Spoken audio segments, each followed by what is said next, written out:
Assalamualaikum warahmatullahi wabarakatuh. Halo mahasiswa UT yang berbahagia, bagaimana kabar rekan-rekan semuanya? Semoga rekan-rekan mahasiswa dalam keadaan sehat walafiat, bahagia, dan tentu saja dalam lindungan Tuhan Yang Maha Esa.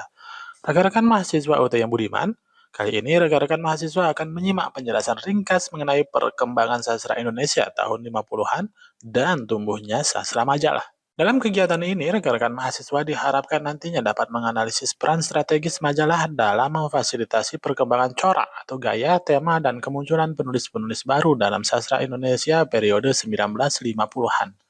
Rekan-rekan semuanya, perkembangan corak atau gaya dan tema dalam karya sastra Indonesia periode 1950-an kerap menampilkan yang pertama, kekecewaan terhadap revolusi, yang kedua, kemiskinan atau permasalahan ekonomi, yang ketiga, persoalan sosial akibat dari revolusi fisik yang tidak menentu, yang keempat, pembicaraan terkait dengan lokalitas, dan yang kelima, tema-tema yang berkaitan dengan sosial dan politik. Tema-tema ini menjadi perhatian bersama para sastrawan demi mencapai tujuan yang sama. Meski sama dalam tujuan dan tema-tema dalam karyanya, namun para sastrawan pada masa itu berbeda dalam gaya atau corak dan ideologinya dalam berkarya. Perbedaan bergantung pada ideologi politik dan partai politik yang menaunginya pada saat itu. Perbedaan ini lambat laun menjadi semacam bom waktu yang kemudian menciptakan beragam polemik dan menciptakan gerbong-gerbong dalam kesusastraan Indonesia pada era 1950 hingga 1965. Adapun kemunculan penulis-penulis baru dalam sastra Indonesia periode ini tidak terlepas dari beragam polemik. Salah satunya ialah tentang impase atau krisis sastra.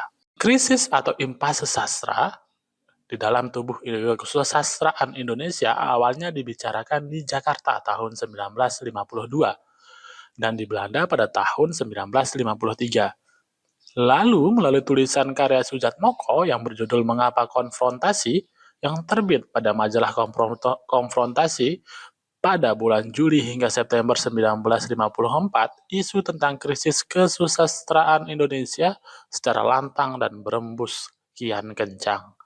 Tulisan tersebut memantik reaksi dari sejumlah sastrawan seperti Sultan Tadir Ali Sahbana, Asrul Sani, Wuyung Saleh, Nugroho Noto Susanto, H.B. Jasin, dan Sitor Situmorang.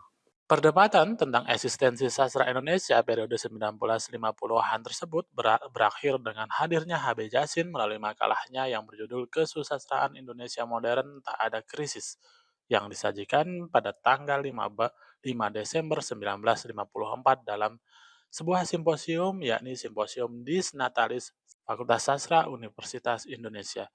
Dalam pemaparannya, H.B. Jasin menolak adanya krisis atau impase dalam sastra Indonesia. Ia kemudian membuktikannya dengan membeberkan sejumlah nama sastrawan berikut karya-karyanya yang diterbitkan pada majalah-majalah yang telah didokumentasikannya secara lengkap pada tahun 1950, 1951, dan 1952. Selain kemunculan penulis-penulis baru dalam sastra Indonesia periode 1950-an, majalah sastra juga terus menjamur di seluruh Indonesia.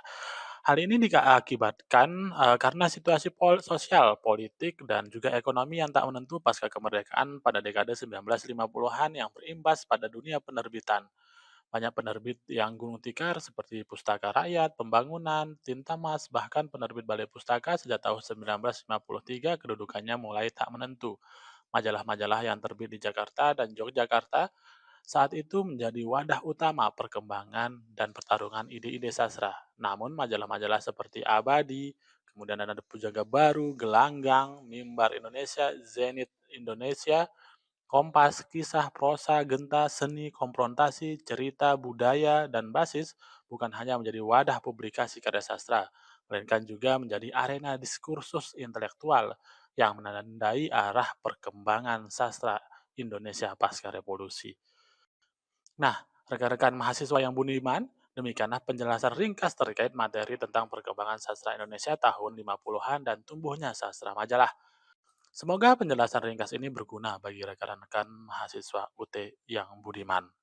Sebagaimana sebelumnya, untuk mengukur kemampuan dan pemahaman rekan-rekan mahasiswa terhadap materi yang telah dibaca dan disimak, rekan-rekan mahasiswa dapat mengukurnya dengan mengerjakan 5 soal latihan dan 10 soal pilihan ganda dalam kegiatan belajar kali ini.